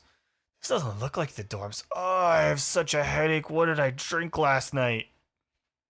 Okay, well, they also wake up with a very dour-looking Cretaean merchant staring at them while a flock of hawks circles his head. Blood-stained, terrifying hawks. They wake up screaming. The female looks up and she says, "Oh my god, I had a dream like this once. Oh, there are hawks." In the meantime, Gron, having taken the hand of Eladin, you feel this massive force immediately upon palm contact, and everybody sees this silver spoon begins to glow with white burning light, and the remnants of this powdery crystal kind of enter into the air and circle around the spoon and form runes in the air, and the both of them begin chanting in some language that nobody knows. Nobody speaks. They don't even know the words that are coming out of their mouth. And Is Melagul like responding in any way to this? Melagul is like slowly walking over with one hand down. He's like, I don't think this is the best of ideas. This is very bad. This is not good magic. It's banned for a reason. Okay, Eladin, give me a wisdom save. Son of a bitch. Big money, big money, big money. No way. 9? Are you shitting me? I would like to dump my inspiration to him. Yeah, I was just gonna say. Thanks, bro. So Love if this you. one fails, then I can add mine. That's a 13. Jesus Christ. God. Okay. Alright, one more. Go for it. Can I have my inspiration? If you fuck up. Oh my god. 17. Oh, okay. That was gonna be the one. Oh, yeah. Your first two were fails. So Is the third one a fail? Because that just really ruins. So in this moment, you literally perceive time and space as non-linear, and you can see all of these moments happening simultaneously, and it's like you can hear people's voices in your head, and you're beginning to get completely and totally overwhelmed, and you're losing yourself in them. You're losing yourself, Eladin. Who are you? Where are you? What is anything? And then you snap back to reality, being like, I can't think like this. I have to focus on the spell. And the runes solidify around the spoon, and the spoon glows blue for a moment before fading. And Gron kind of lets go of you, and you both let go simultaneously. And he's just panting. He's like, I think we do. Does anyone have a bowl? Does anyone have a bowl? A bowl! Probably. WL? I have a gold chalice. Will that work? Can I just pull it I from bust my out my mess set and give him like, bowl, like whatever canteen bowl that from the mess set. He takes it. Thank you. And his hand is shaking, and he puts it down. Water, anyone. Yeah, dipping out the canteen. You pour it full of water, and he takes the spoon, hand shaking. He's like, Eladin, I think it worked. And he puts it down in the water, and the water begins to glow subtly blue, and the spoon is spinning wildly, turning all different directions, and then it stops forcefully, facing one direction, correcting for a moment, and then realigning. Eladin, Sithu's that way. It worked. Eladin, all of your spell slots are spent. Yeah, that's cool. Yeah. So are his, FYI. I'm sure. Melagul's like, this magic has never been done before. How did you do this? How did you both do this? It must have been the combination of the two. He just looks at it, he's like, this is miraculous. We must write about this. And Melagul. and Gron kind of like sits on the ground, and he begins just sobbing. He's like, we can find Sithu now. Eladin, we can find her. Well, we could go now. And that's when he notices your wrist, and he grabs your wrist and pulls it close. And he grabs who else is next to him? Dimitri. He grabs your wrist and he looks at it. Yeah. You're not even really here. And he looks at you. He's like, Eldon, we're gonna lose you. We're gonna lose you again. Probably like 8. Yeah, but you have to help her first. I The don't have a lot of time. Question. Yes. Sorry, DM question. Because I don't really remember how it works. What Yeah. were those locator card things that Solbaya had? Like a while ago, he had his gift from Greek Santa. He had cards that could locate everybody so long as they're on the same plane. So, like, theoretically, I have an Eladin card right now, right? Yes. I'm pulling up my magic item directory. Half a second. But that sounds right. Oh, it's in the. There's a different one. Should I give that to Gron as like your I'm Yes. pretty sure that's what it was because Yeah, I don't want to look for it right now, but that sounds correct. I think it was a player card of each player. yes. Yeah. So like I should have an Eladin card. Yes. You notice that that there was a Soul Buyer card, and it's like it's been left in the sun for an eternity, and it's just gone white and faded and brittle. Put that one back in my pocket. Like you can see a remnant of him, but that's it. I'm going to oh my god, the thing's just run over to Gron and hand it to him. If you lose Eladin again, I think you can find him with this. Excellent.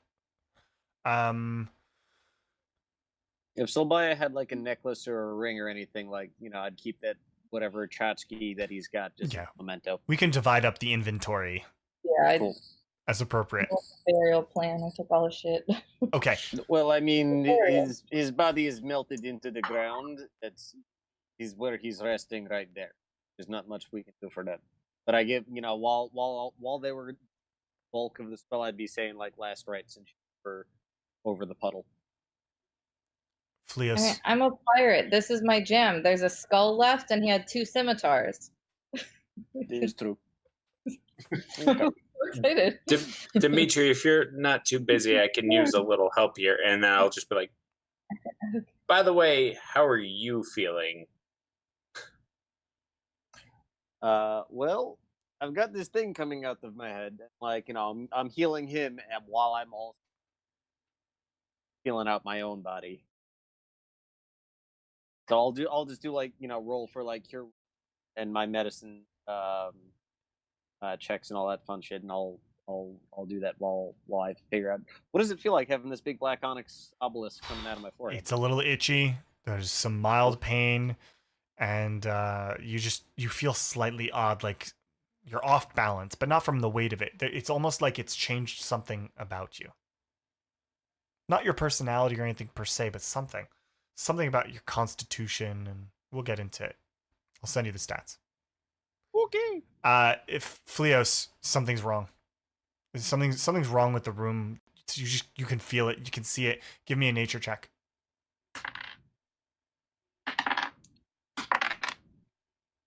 Nature.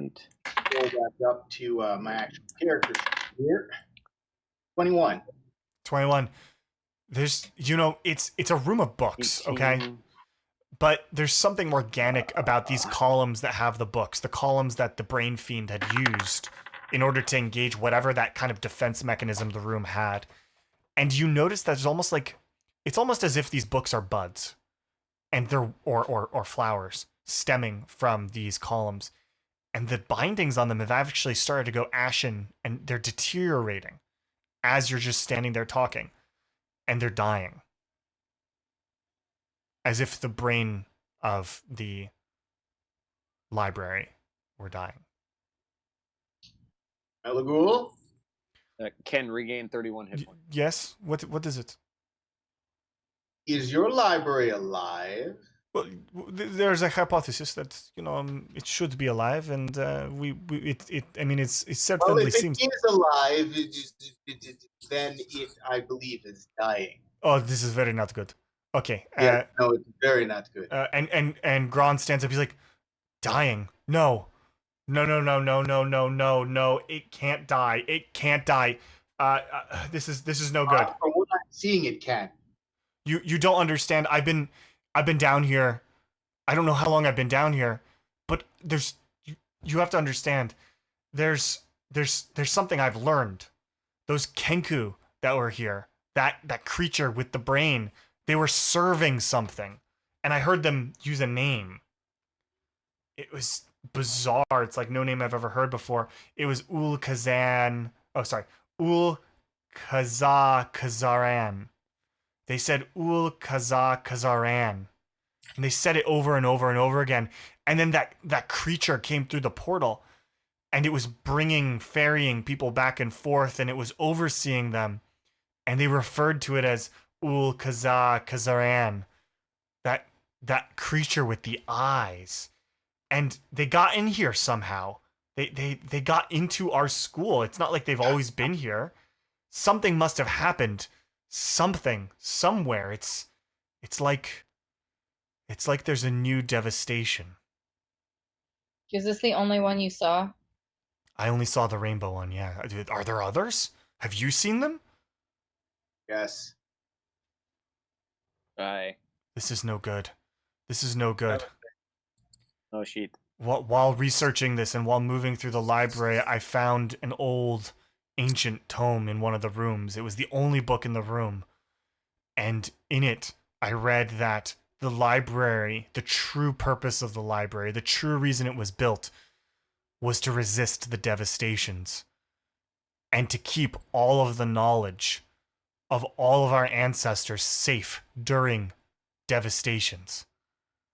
This is no good. If the library is truly dying, our hopes, they're How is it needless. supposed to help?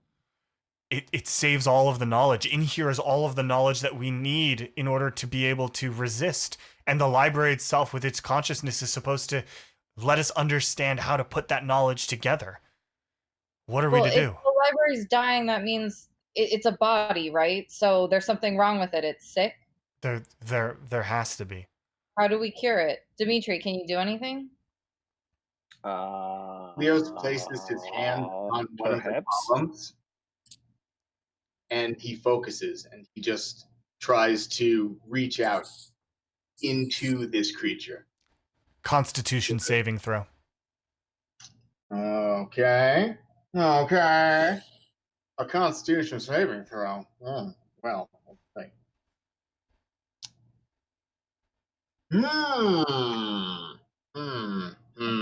15. You're good. So as you're reaching your essence out to the room, you can feel its life force, and its life force is waning. It's dying. It's dying. And it's not that the building is going to fall apart or anything like that, but there's a certain level of consciousness there. You've only experienced this kind of consciousness when talking to ancient beings, ancient, very soulful creatures. And there's this franticness to its essence.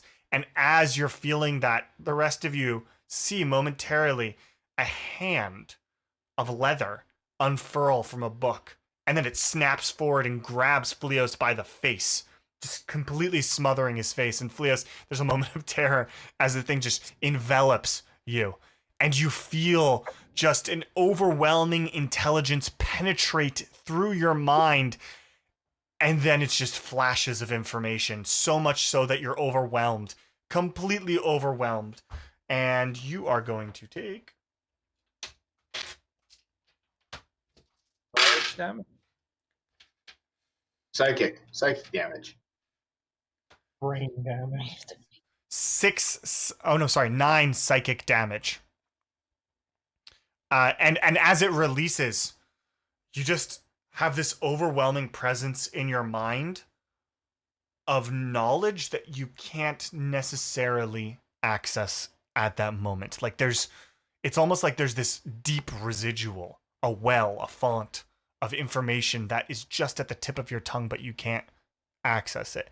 And then the hand kind of withers and falls, and these books begin falling from the columns. As the hand withers, I will look at it and I will say, I will think upon this. And then I fall over and just sort of collapse to my knees.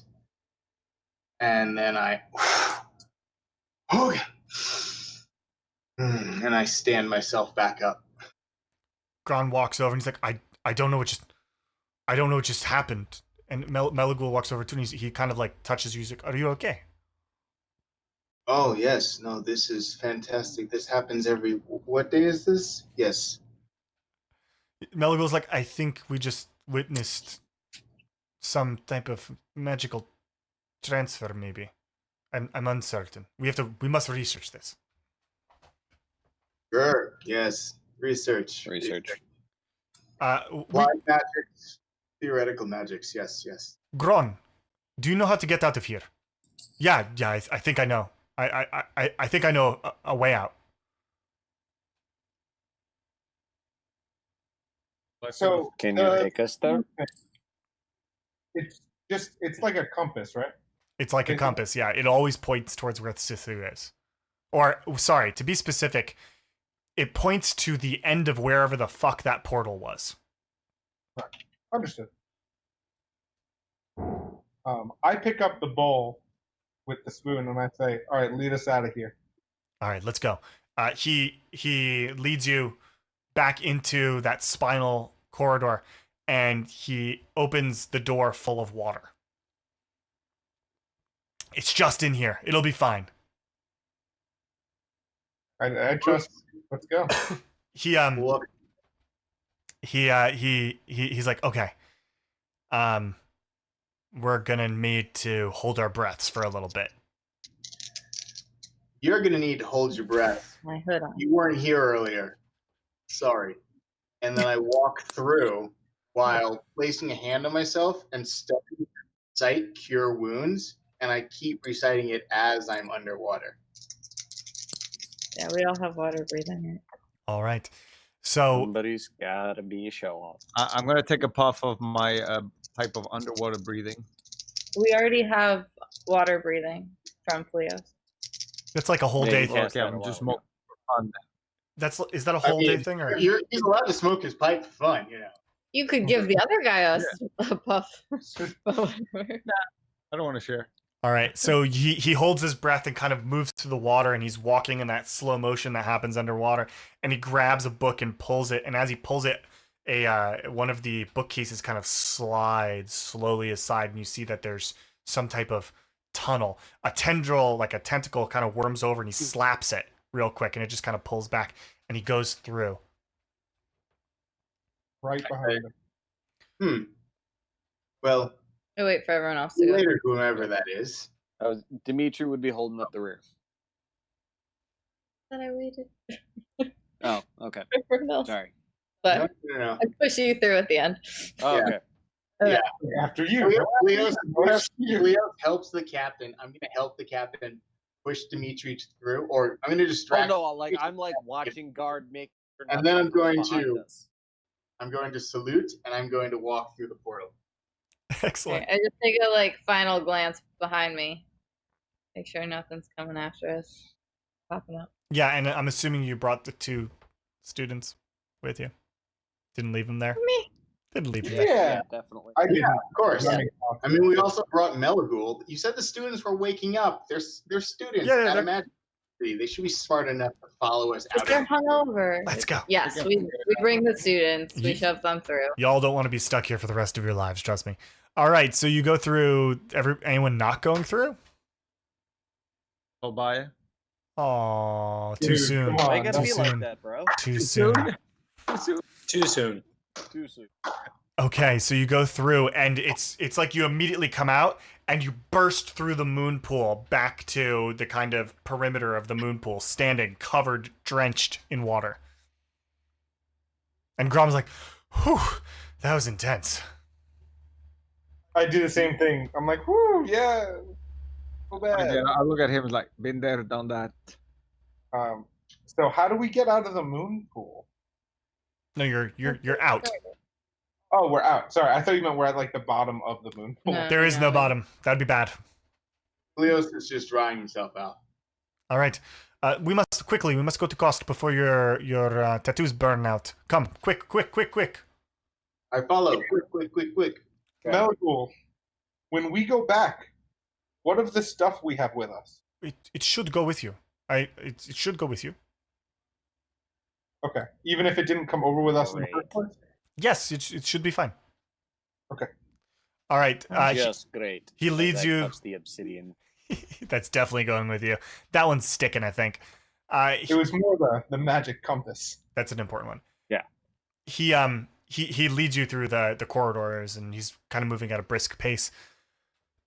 And he brings you back to that tower, the Dean's Tower. And you can see the doors already open, and Dean Cost is pacing. You're back. Did you do it? And he sees Gron. He says, Gron! Oh, thank all of the gods. And you can see that his face looks better again, like he's been drinking his elixir. And he runs over to Gron and kind of embraces him in a way that Eladin makes you feel a pang of jealousy. Gron, it's so good to see you again. We're going to need you in the coming days. He said, Leos is distracted by the thunderstorm again. yes, it's so cool, right? And you see that sitting on the desk are 1, 2, 3, 4, 5, 6, 7. How many party members do we have? I always forget. 1, 2, 3, 4, 5, 6. Now it's 6. 6. Right. Yes. 2, 4. Right. Sorry, I keep counting Corey twice because he's on 2 screens. That's so bizarre. Yeah. So there are 6 bags. 6 small chests. That's really what it would be. 6 small chests set neatly in a row on his 7, because there should be 7 on his desk. And he says, Gron, I immediately need you to launch an investigation.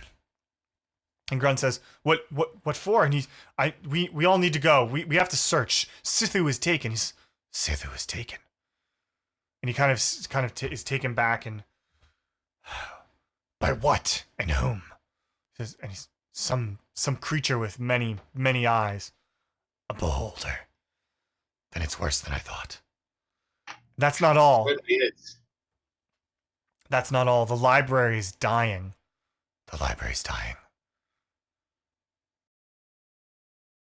He like staggers over to his desk and is holding himself up. And he goes around back and sits down heavily. And he's looking at everybody. He says, all is lost. The devastations are going to be upon us. What do you know of this? As the DM dies because he ran out of water. Oh, I thought that was just really convenient acting. No, it's So rad. cold.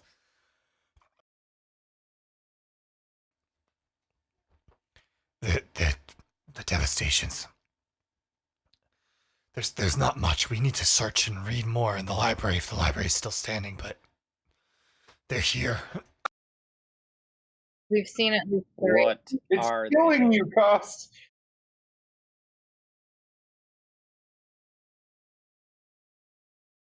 I appreciate that dedication to the character. Cost's voice is killing me, literally. So Gron goes over to him and pours a glass of water and sets it aside. And Cost begins drinking it, and Gron looks at all of you and he says, we have to research it. We have to find out. We have to find out where they took Sithu. We have to find out why they took Sithu. There's so much to do. Ellen, you have to come back. We need your help. And Melagul kind of looks over and says, there's plenty of time for this, really. Can you extend our stay here? And I like hold up my arm with the tattoo. Sadly, no. The crystals we burned, they're rare. It'll take us months to find more to be able to cast the spell again that summoned you here. All right, then I turn to Gron. Gron, you find me, and I'll find Sithu. He kind of holds your hand. He's like, I will find you, brother. And Cost looks up and he says, there's not much time. It's important. I'm gonna go and check what's on the chests, ignoring whatever they're talking about. All right, they're unlocked. You open one up, flipping it open. It's gold. It is full of gold. A couple of gemstones. You know, are you flipping all of them or just one? Oh, I'll flip at least 2 since there's one less party member. One of them you open and it's just all precious crystals. All precious gemstones. Okay. I guess I'll open them all and just look at them. Yeah, the other one. Don't be looking through them all right now. Just gather them up. Once we're back, we will have it out. We haven't time for this. We have to work quickly. Can I have my chest? My friends are greedy bastards. But money keeps them. What good is gold when we go back? We're immediately going to die in that kitchen of. Yeah. Can I have my chest? If we go to the other place and we're not holding this chest, they're not gonna come die with us. So I'd rather be holding them when that happens. Just put it in your bag. You're holding your bag. Put all of them in your bag. Yeah. I grab whatever would have been Solbaya's chest and my chest, and I pocket all of it. You can't pocket it. It's a chest. It's heavy. Okay. You're like, I grab them. Okay. I like put my hand on Solbaya's chest, so not his literal chest, like so it like closes, possibly on Ragus's fingers. And then I'm gonna turn to Koss and say, we've already seen at least 2 other beholders. One was purple and one was blue. This is not good.